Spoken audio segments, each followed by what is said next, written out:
here. This guy is so nice because, you know, we're always running late, and Justin's always getting this guy, man. He's got a good little message for you, and then we'll hit the road. We're going to have to pack up all this stuff. I'm just going to let you know real quick before Justin comes on here. The reason we're going to pack up all these speakers and our generator is we're going to go over to Spadina Avenue at 215 Spadina and go visit Dominion Voting Machine Building. Why? Well, because our executive director, my honored partner, George Roche, has been working for the past month. All he's been doing is coordinating with our legal team to organize the plan to hold the people accountable for hurting you. The integrity of those of you who are violated will be defended.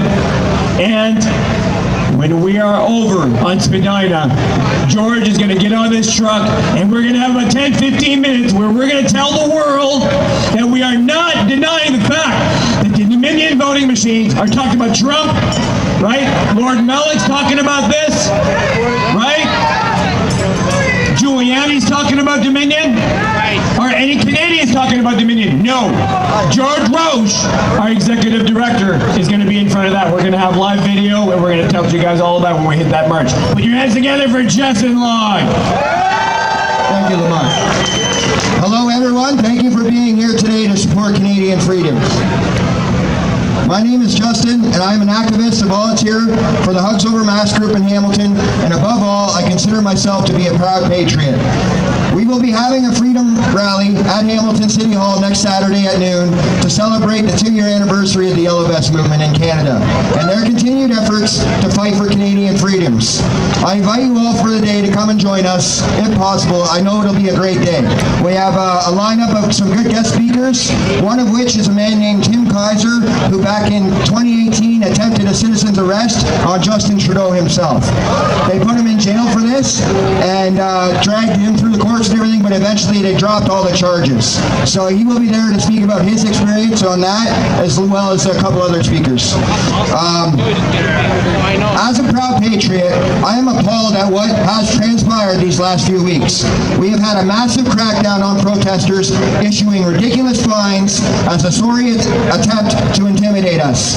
We have had our law enforcement use like Gestapo brown shirts to prevent people from going to church. Police going to a pastor's house and ticketing him. Ryan Kovala was unable to make it to Toronto last week from out west last Saturday because the airline canceled his flight at the last moment because of his posts on Facebook.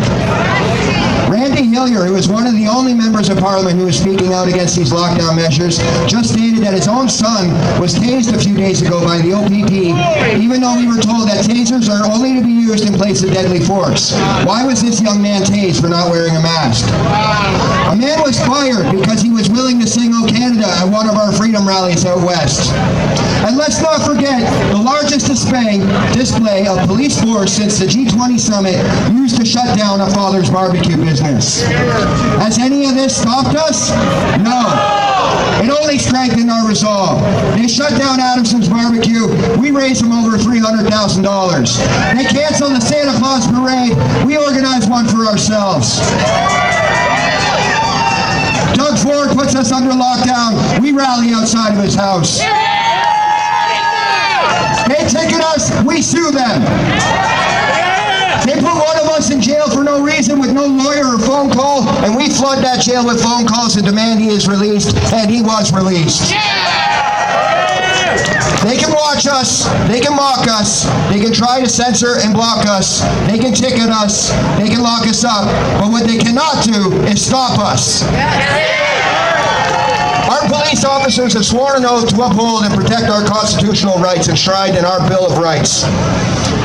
Some of these rights include freedom of religion, freedom of peaceful assembly, freedom to protest, freedom of expression, freedom to move unrestricted within the domain of Canada, including province to province.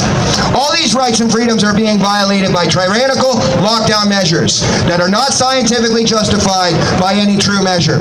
Even if there was justification for the State of Emergency Act to be used, which there isn't, they would still have to honor our charter rights.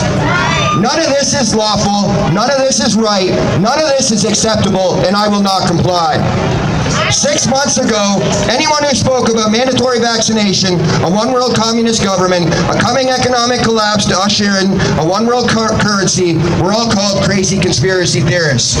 Well, to me, the real conspiracy are those who blindly believe everything the news tells them and they think that government will care for their well-being, when in fact, history has shown us time and time again throughout the ages that this viewpoint couldn't be farther from the truth, especially in today's day and age. The government has done more to validate these conspiracy theories in the last 6 months than I ever could. It's become blatantly obvious that there is no difference between our liberal government and a conservative one. They have all sold us out. It was Harper who originally signed us up for the Agenda 2030 in the first place. Now we have Trudeau on TV telling us that this pandemic has given him the opportunity to move towards a great reset and the goals of Agenda 2030. Here are some of the goals for Agenda 2030. A one-world government, a one-world currency, abolition of owning private property, an end to medical freedom and mandatory vaccination, destruction of the nuclear family, and complete government indoctrination of our children. The man who wrote a book about the Great Reset and is chairman of the World Economic Forum has this to say about the Great Reset. You will own nothing and you will be happy. I don't think so. This is not the future I want for our children, and I will die fighting this to my last breath. I have to be able to tell my kids that I did not stay silent. The reason they are cracking down on us so badly is because they are afraid of our power and our determination. Our message of love and freedom cannot be stopped.